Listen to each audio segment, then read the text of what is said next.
start games better than you have? You guys giving up some yards the first quarter. I think like anything else, the guys just got to relax a little bit more. Everybody's going to come on and give up, some things early, and identifying stuff and just relaxing and playing. And every time you play against somebody, there's always something new that they're going to do that you have to make an adjustment. And once you settle down, and then you do it, you get better as it goes. You like how you guys have settled in after those starts? I think like anything else, we're playing defense around here, and we're trying to fly to the football, hold the opponents to less, the least amount of points we can, create turnovers, create opportunities, get off the field on third down. We were 4 of 9, I think it was 4 of 19 that they were successful on. So defensively, that's 79%. So that's pretty damn good. Are coaches settling in, players settling in? What's the biggest key as you progress through the game? I think like everybody else is getting used to it. The first 2 games are usually, almost like a postseason, preseason. Preseason, and you go through it and stuff. And sometimes you just got pretty dang good opponents, and sometimes you got opponents that you should win.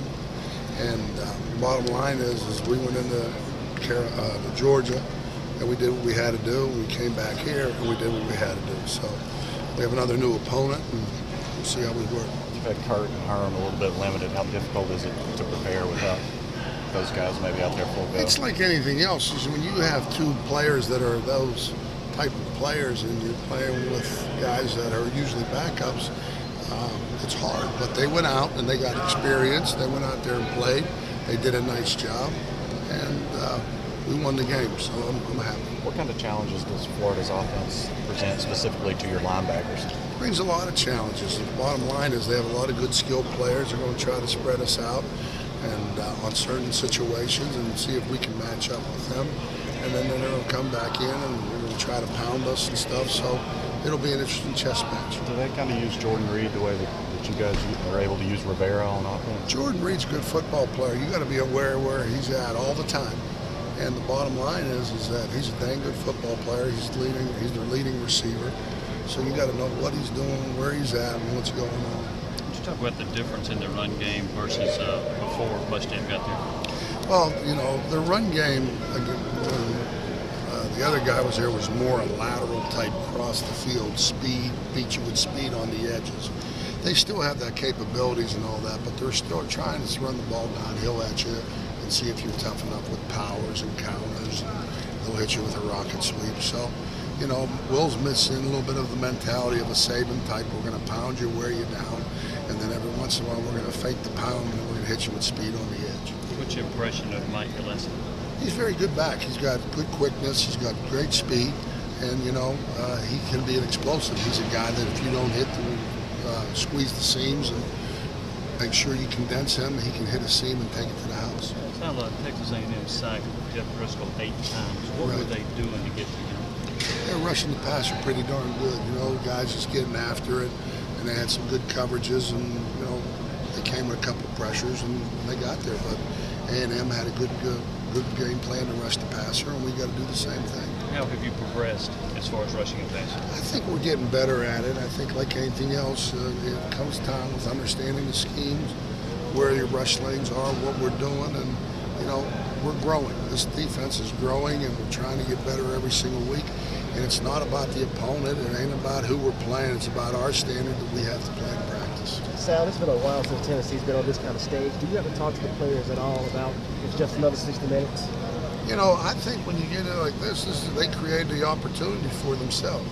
So they've known out the last 2 weeks, and the last 2 stages were big. So, every time you go out and you win and you have success, more opportunities are going to come to you. And then, it's a blessing. People want to see why Tennessee's winning.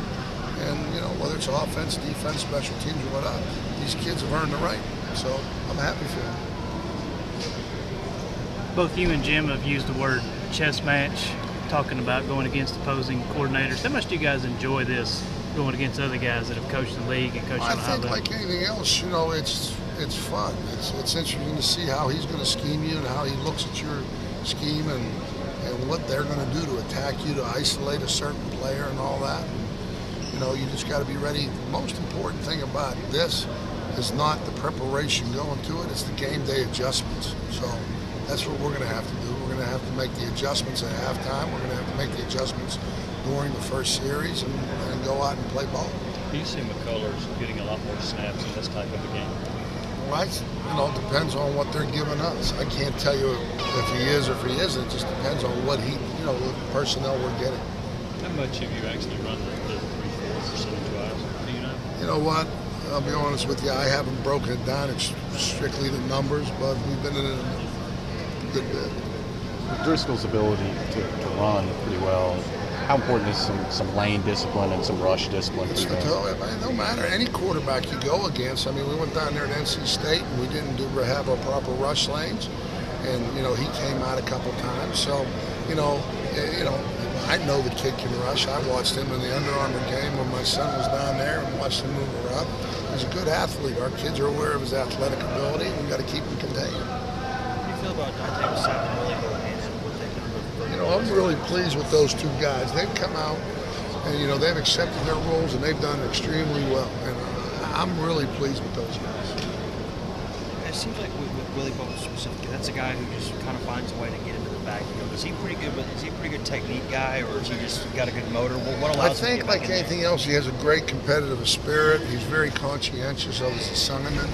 He does a lot of film studies, so, he makes plays. It's big for those guys to go out there and play without Herman and Kurt for a little bit. I know you'd rather not do that, but for them to go out there and do that, it's got to be. You know what? I thought it was pretty good that they went out there and played, and some people had to step up and accept the roles, and it was really well done.